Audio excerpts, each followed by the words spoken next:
ठीक है डॉक्टर चौलिया, अब आपके पास आते हुए, क्या डॉक्टर चुग, मिस्टर चुग थोड़ी जल्दबाजी कर रहे हैं क्योंकि वो अभी से ही नई एडमिनिस्ट्रेशन की बात कर रहे हैं, और आप इस वक्त पूरी तस्वीर को कैसे देखते हैं और हिंदुस्तान के हक में किसकी जीत हो सकती है?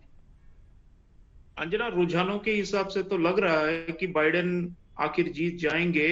और अगर नहीं जीतते हैं तो बहुत बड़ा सरप्राइज होगा।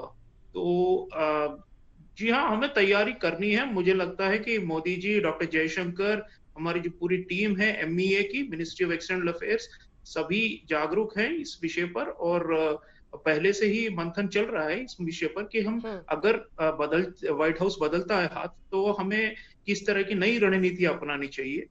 एक हद तक सही है, संबित पात्रा जी ने सही कहा कि चाहे जो भी जीते, हमारी जो सामरिक जो साझेदारी है वो लगातार बढ़ती जाएगी। लेकिन इन दोनों कैंडिडेट्स में काफी फर्क है, और इनकी जो अप्रोच है, जो अंतरराष्ट्रीय विषयों के से निपटने का जो इनका तरीका है, उसमें काफी फर्क है। तो इसलिए हमें ये देखना है कि कहां कहां पर कन्वर्जेंसेस, कहां कहां पर हमारी जो हित हैं वो जो बाइडेन की सोच से मिलते जुलते हैं।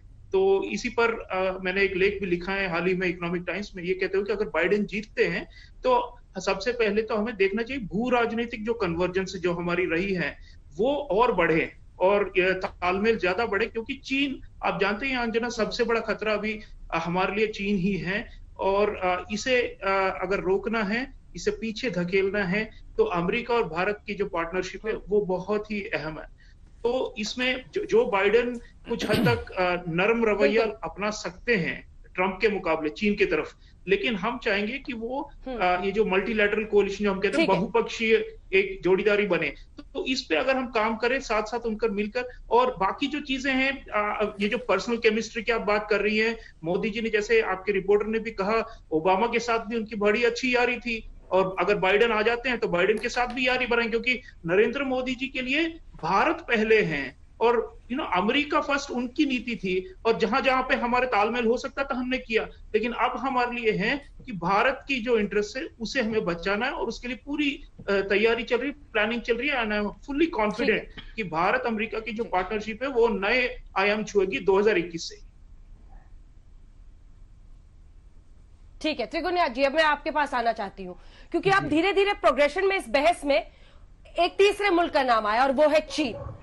अमेरिका डोनाल्ड ट्रंप के नीचे चीन को लेकर अग्रेसिव हुआ। मुझे लगता है जिस तरह से खुलकर चीन के खिलाफ डोनाल्ड ट्रंप ने एक स्टैंड लिया, ह्यूवाई जैसी कंपनी का 5G का वहां पर ऑक्शन में बिडिंग में नहीं शामिल होने दिया, हिंदुस्तान का भी वो नजरिया रहा है। चीन को एक तरह से अलग थलग करना शायद डोनाल्ड ट्रंप के एडमिनिस्ट्रेशन की, मुझे लगता है, सबसे बड़ी बात कही जाएगी अगर हम अंतर्राष्ट्रीय पैमाने पर देखें तो।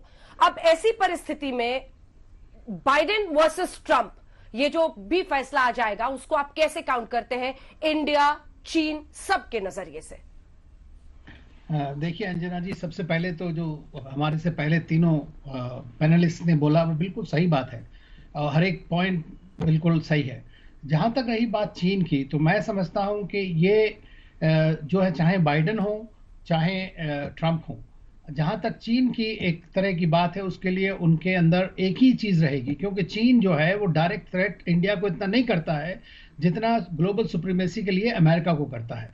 तो उसके बारे में मैं समझता हूं कि दोनों के ही बीच में ये एक वो है। लेकिन हालांकि किस तरह कौन डील करेगा, अब प्रेसिडेंट ट्रंप का अनप्रडिक्टेबल स्टाइल होता है। अभी वो कम्युनिस्ट पार्टी और चाइना को ब्लेम करते रहेंगे फुल टाइम, लेकिन आप देखिए वो बोलेंगे कि शी जिनपिंग जो है वो हमारे दोस्त हैं। दूसरा, वो इंडिया चाइना के बीच में मीडिएट करने को तैयार हो जाते हैं, पाकिस्तान इंडिया के बीच में।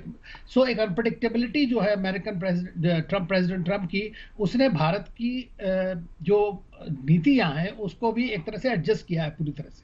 पर्सनल रिलेशनशिप पार्ट उन्होंने देख लिया कि प्रधानमंत्री मोदी के साथ कितनी उनकी पहुंच है। और आप सोचिए कि पहली बार हिस्ट्री में ऐसा हुआ है, हालांकि बाईपार्टिजन लोग कुछ उसको कुछ भी कह सकते हैं, कि पहली बार ऐसा हुआ है कि एक प्रधानमंत्री भारत का जाकर के वहां पे, जिसके साथ अमेरिकन राष्ट्रपति चारों तरफ घूमे स्टेडियम में, ये एक अजब तरह की एक साइट थी। तो मैं ये समझता हूँ कि उससे उनको ये तो पता लग गया कि क्या है। लेकिन जहां तक बात मैं ये बताऊं कि जो अमेरिकन इलेक्शन है उसमें इंडो यूएस रिलेशंस का कोई जिक्र नहीं है, ना उसकी कोई इंपॉर्टेंस के बारे में है, ना इंडियन जो अमेरिकन वहां पे हैं उनके लिए भी जो है, जो इंडियन अमेरिकन इंडियंस हैं उनके लिए भी जो है ये इतना बड़ा बड़ा मुद्दा नहीं है। लेकिन हमारे जहां तक प्रेसिडेंट ट्रंप की बात है, मैं ये कहूंगा कि सिक्योरिटी और डिफेंस के सेक्टर में जिस तरह से प्रेसिडेंट ट्रंप की सरकार हमारे साथ पूरे पिछले 4 साल में खड़ी रही है और इंडिया को हमेशा सपोर्ट किया 17 के बाद से, खास तौर से, चाहे वो पाकिस्तान हो, चाहे वो चाइना हो, ओपनली अपने आप, चाहे हमने मांगा भी नहीं उनसे, फिर भी उन्होंने हमारे लिए ओपनली सपोर्ट किया है। ऐसा आज तक किसी अमेरिकन सरकार ने नहीं किया है। नमस्कार, मैं हूं अंजना ओम कश्यप। हमें उम्मीद है ये वीडियो आपको पसंद आया होगा। लेटेस्ट खबरों के लिए यूं ही देखते रहिए आज तक, और इस वीडियो के पसंद आने पर लाइक, शेयर एंड सब्सक्राइब करना ना भूलें।